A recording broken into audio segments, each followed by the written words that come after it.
Hello everyone, welcome to a basic MMD tutorial, more specifically on doing hologram ready MMDs. So when you first open the Miku Dance software, it's gonna look something like this. Uh, you want to come to the bottom left here, you find this red panel called model manipulation. You're gonna click on load, and you're gonna go under your user files, which is in your Miku Dance folders. This is where you're gonna keep all of your assets, your models, motions, and audios and whatnot. So let's go find a model. So your models will be in the form of PMX files. So you're gonna find one, you're gonna double click on it, click OK, and it's gonna load it into the software. So here's our first model. All of this blue stuff is her bones, and that is what's gonna control all of the movements. And by default, there's no movement mapped to her right now, so she's just gonna be in the default A pose.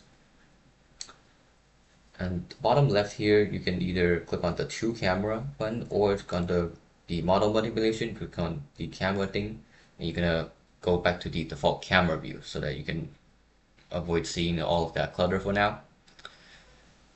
So here's our first model.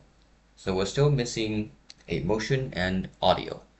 Let's do the audio next. So you wanna go to the top left here under the file tab. Then go over here, it says load wave file. Now, whatever audio you want to use for this, or whatever song, it has to be in the form of a wave file. So, and there's a lot of conversion tools online for you to do that. You're gonna find one that you want to work on. So in this case, let's do this one. So when you load it in, an easy way to tell if it's loaded successfully is go under frame manipulation and just move forward a couple of seconds to see if there's anything going on in this bar here. All right, if you have audio, it's going to show up here. So for our frames, 30 frames is equal to 1 second, and that is the default setting. And so let's go forward a little bit, and you can see here we do have audio loaded in here. This is our wave, but we still don't have any kind of movement on our model. Alright, so next thing we're going to do is going to load in a motion. So to do that, be sure you're under model manipulation, you are selecting your model. Alright, if you're seeing all the blue bones, that means you are currently selecting that model. And be sure you do have that. And then you're going to go under files again. And you're going to click on load motion data. So here you're going to go find a motion. Alright, ideally for the song that you've currently selected. So let's see, alright, here's dramaturgy. And your motions will be in the form of a VMD file. Alright, there's conversion tools out there to convert different motion data files into VMDs. So be sure it is a VMD file. That's the main one that's compatible in MMD. Double click that, and you're going to load that onto this model. So once it's loaded, you're going to see there's a new pose here, and you're going to see you can move forward a little bit. In the frame manipulation, you can see there is now a bunch of keyframes. This is the stuff that controls where each bone is going to be at what moment. Alright, so let's back out of this real quick. So here she is. Alright, we've got the model, we've got the audio, and we've got the motion. Now, sometimes, depending on your model, depending on the quality of the motion and how it's converted, the motion might not match exactly one-to-one. It might not be a perfect motion. So you still want to come in here and you want to go through your motions to check that everything is fine. There's like no clipping, all the movements are okay, and her legs not like twisted or something like that. And then a way to do that is you can go over here and start at 0. Or whatever frame you want, you're going to click on play. Right? This is going to allow you to play through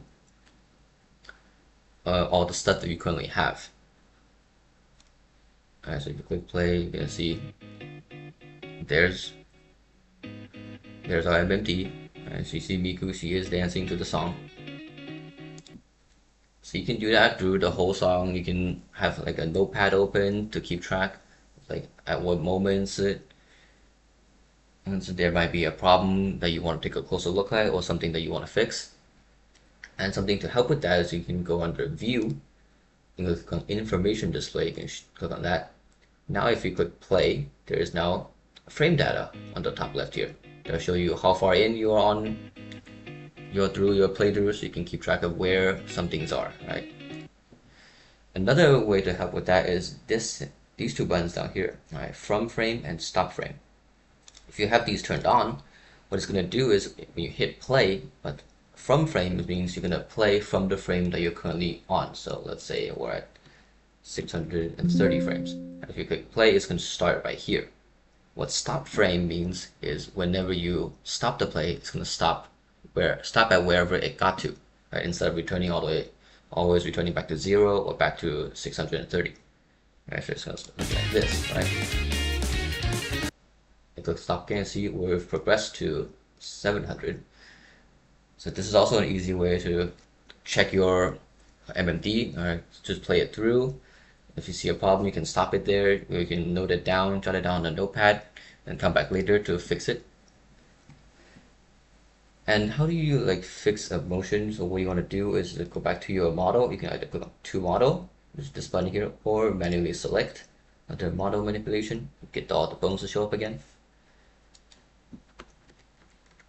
So if there's a bone that's like out of position or slightly misaligned or in a position that you don't quite like and you want to adjust it, you want to like select whichever bone that would control, like say like a leg movement. You can either do that just manually clicking on these bones, although in some cases like the hands or like the elbows, there's a lot of stuff there and it can get cluttered and it's going to be harder to like select the exact one that you want.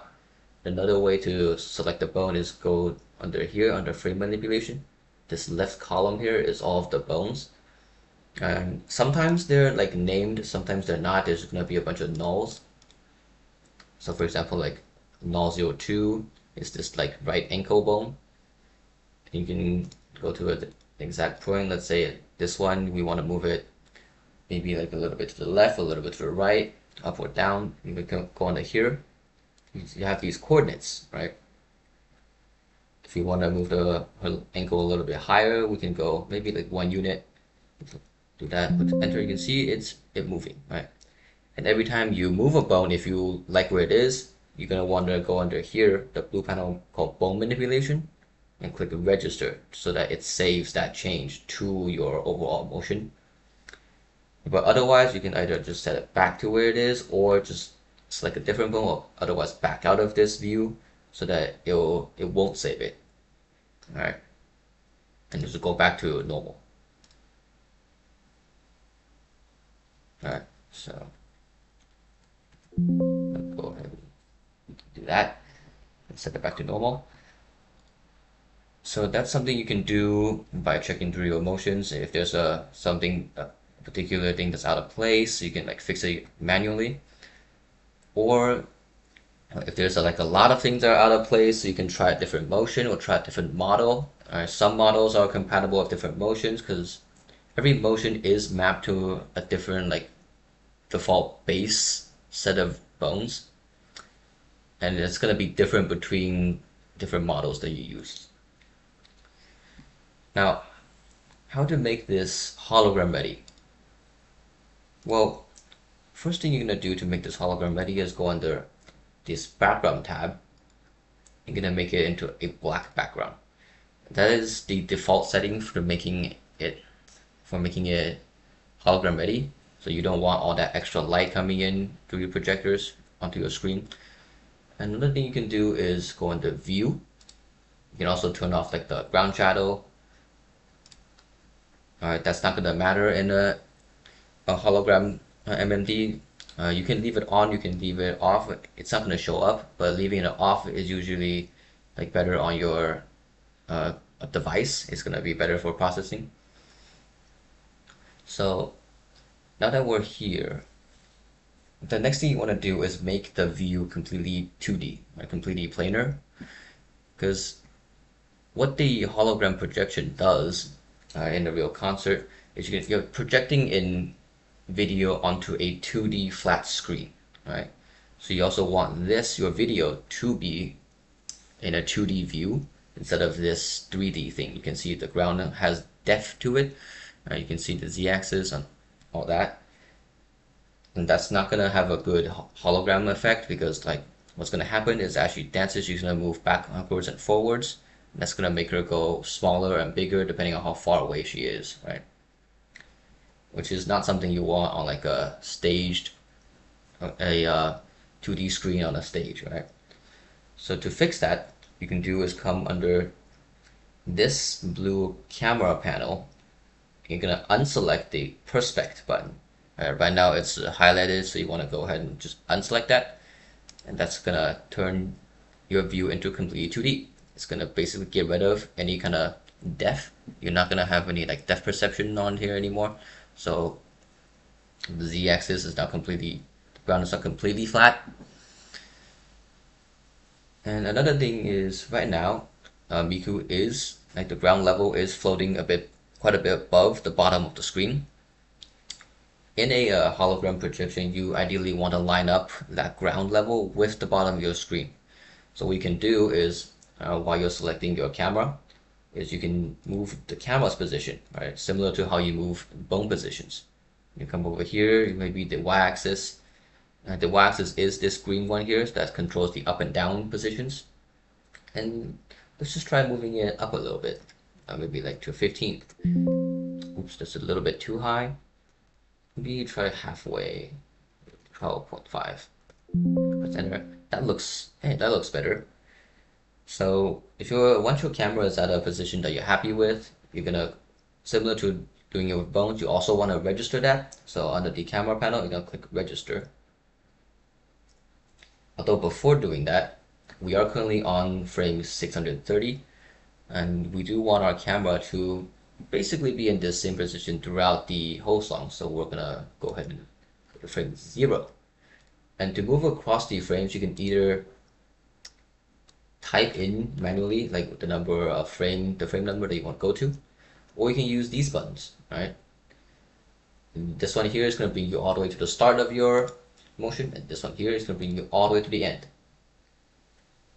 And these are just going to go one frame at a time. You can also use your arrow keys, your left and right arrow keys. You can hold them down to go backwards and forwards. And then these little arrows with dots on it just move between your keyframes, right? So if you're on your model, and let's say you're on model 02, if you click on this one, that's going to bring you to the next point that that a position has been registered, right? You're going to move backwards or forwards. This is also an easy way to check all the positionings of your bones. All right, let's go back to the camera topic. So your camera.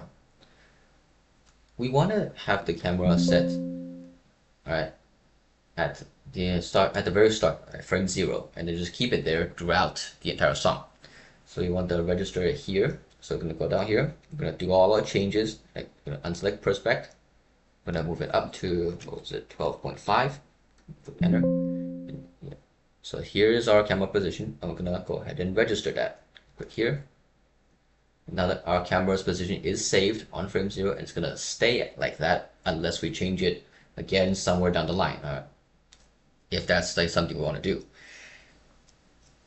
So this is basically how you do a hologram elite MMD. Something else that you can do though. Oh, let me go over the camera controls. So on your mouse, if you hold down the right mouse button, you can rotate. You can rotate your camera view, and then if you hold down your middle mouse button or your scroll wheel, you can pan. Right, this is how you can like get different perspectives. Makes it easier to select some bones. Right, and if you want to go back to your default view, you can either click on the front here, that'll bring you back to the front, or you can click on the camera here, click on reset, and that'll bring you also back to the front. All right. Another way is just to click onto model, click onto camera. That'll also bring you back. There's multiple ways you can bring yourself back to the default view. And Now there's something else you can do with the model is, well, by default, every time you load in a model, it's gonna be at the origin, at the 0, 0, 0 of all the axes. But let's say you want to move the model somewhere else, or what you can do is, well, go into edit. You're gonna go first. You're gonna do is select your model. All right, be sure you have this model selected. You're gonna go under edit. You're gonna click on select all bone frames. And you're also gonna click on select all facial frames. All right, so that everything is now selected. You can check that. Make everything in your motion is selected. And what we're gonna do now, you're gonna go under edit and click on apply center position bias. What this is gonna do is move your entire model along with this entire motion to like a set number of units in some direction.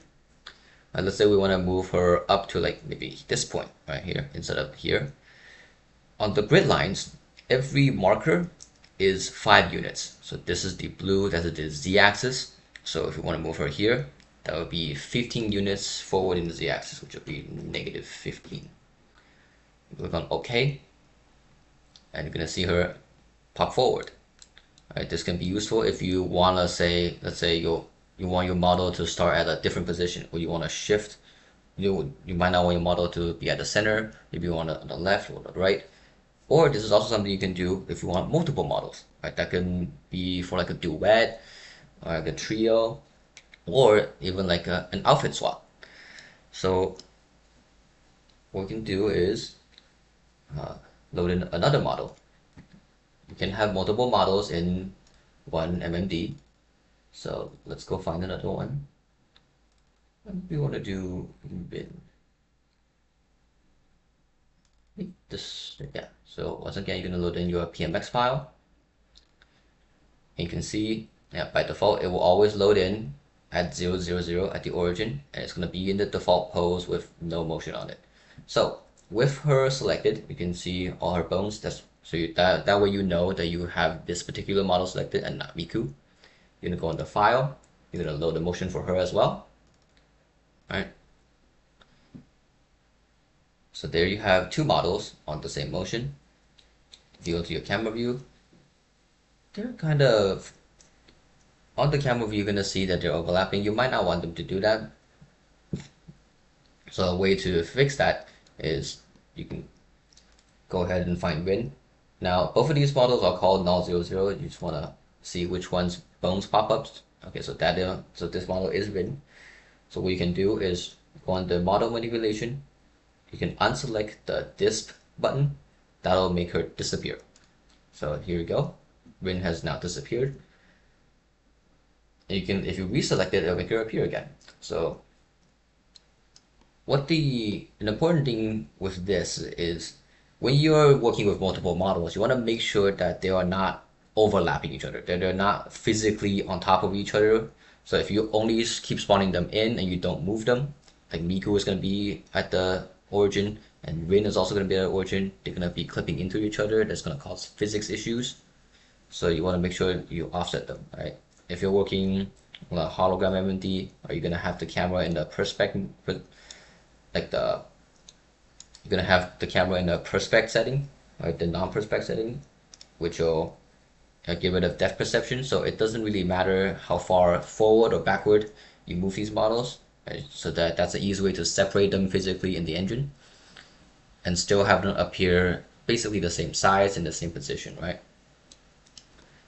So for this, we want Rin to disappear because, well, this part of the song doesn't have her in, does not have her singing here yet.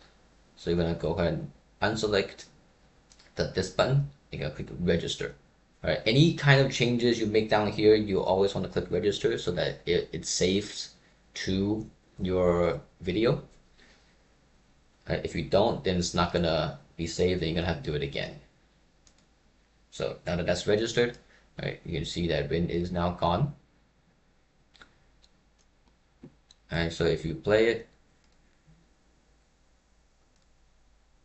Rin is no longer there. It is now just Miku.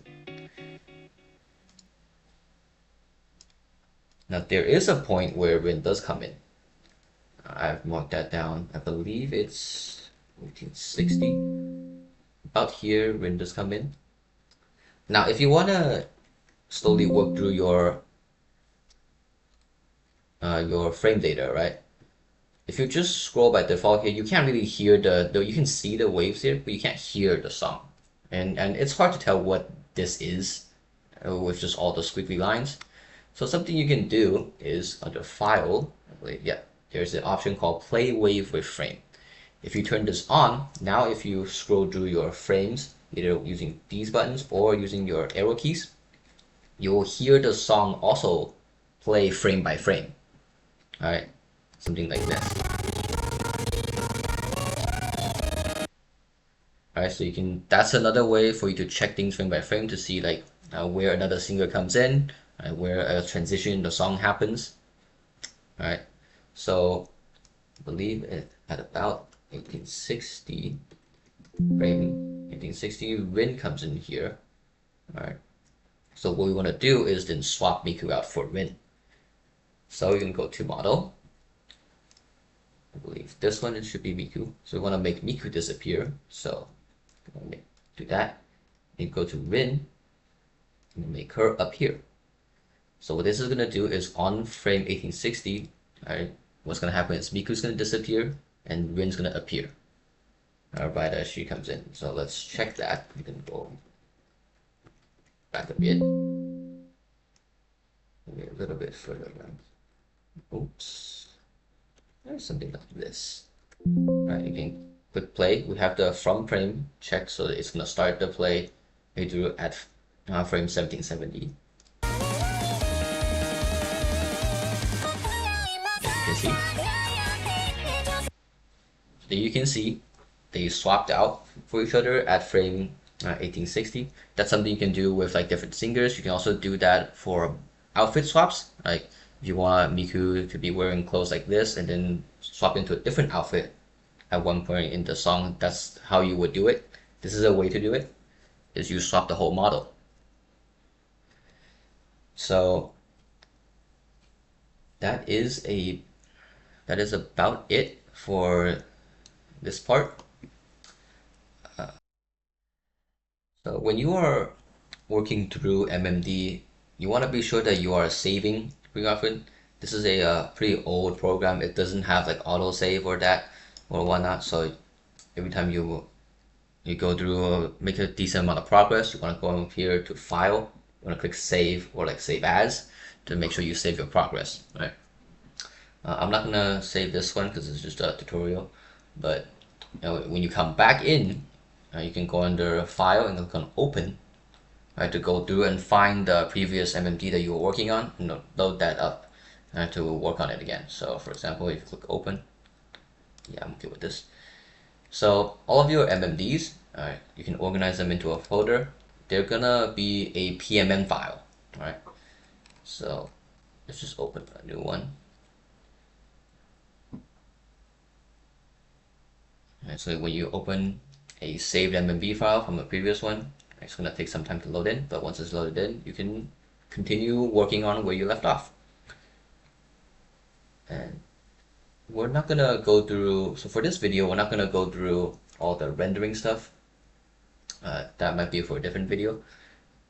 It is getting a bit lengthy now, so we'll wrap it up there. So, well, thank you everyone, and go have some fun with MMD.